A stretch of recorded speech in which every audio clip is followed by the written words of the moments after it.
نحمده ونصلي على رسوله الكريم أما بعد فأعوذ بالله من الشيطان الرجيم بسم الله الرحمن الرحيم وبشر الذين آمنوا وعملوا الصالحات أن لهم جنات تجري من تحتها الأنهار كلما رزقوا منها من ثمرة رزقا قالوا هذا الذي رزقنا من قبل وأتوا به متشابها ولهم فيها أزواج مطهرة وهم فيها خالدون۔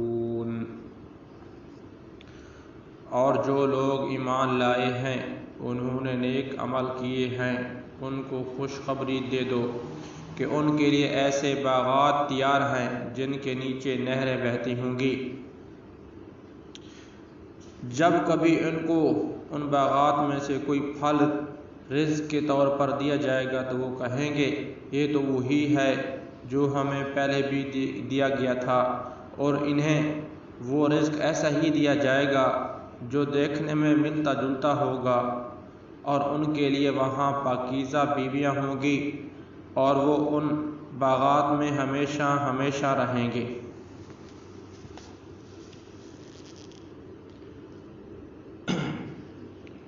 وبشر الذين آمنوا وعملوا الصالحات أن لهم جنات تجري من تحتها الأنهار۔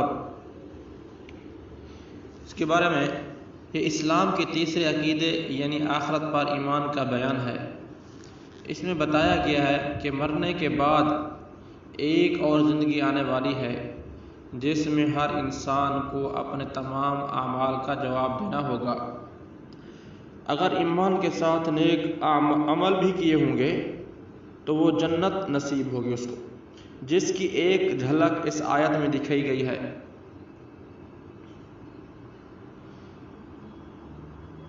كلما رزقوا منها من ثمرة رزقا قالوا هذا الذي رزقنا من قبل وأتوا به متشابها۔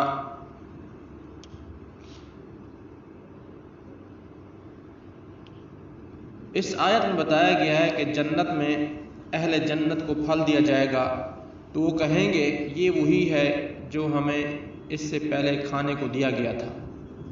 اس کا ایک مطلب تو یہ ہو سکتا ہے کہ جنت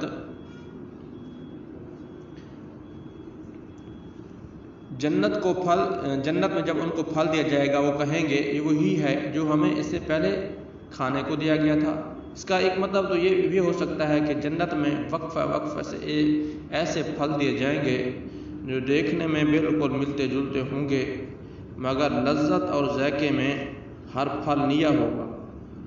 اور دوسرا مطلب یہ بھی ممکن ہے کہ جنت کے پھل دیکھنے میں دنیا کے پھلوں کی طرح ہوں گے، اس لیے انہیں دیکھ کر جنتی یہ کہیں گے کہ یہ تو وہی پھل ہے جو ہمیں پہلے یعنی دنیا میں ملے تھے، لیکن جنت میں ان کی لذت اور خصوصیات دنیا کے پھلوں سے کہیں زیادہ ہوگی۔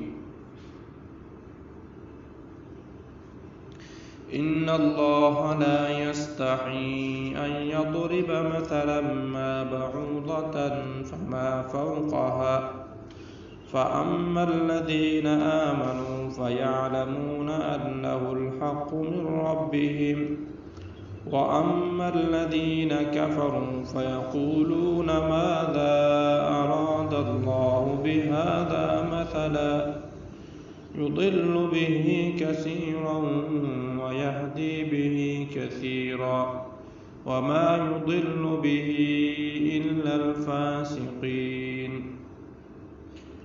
بے شک اللہ اس بات سے نہیں شرماتا کہ وہ کسی بات کو واضح کرنے کے لیے کوئی بھی مثال دے، چاہے وہ مچھر جیسی معمولی چیز کی ہو یا کسی ایسی چیز کی ہو جو مچھر سے بھی زیادہ معمولی ہو۔ اب جو لوگ مومن ہیں وہ خوب جانتے ہیں کہ یہ مثال ایک حق بات ہے جو ان کے پروردگار کی طرف سے آئی ہے، البتہ جو لوگ کافر ہیں وہ یہی کہتے ہیں کہ بھلا اس حقیر مثال سے اللہ کا کیا مطلب ہے۔ اس طرح اللہ اس مثال سے بہت سے لوگوں کو گمراہی میں مبتلا کرتا ہے اور بہت سو کو ہدایت دیتا ہے، مگر وہ گمراہ انہی کو کرتا ہے جو نافرمان ہیں۔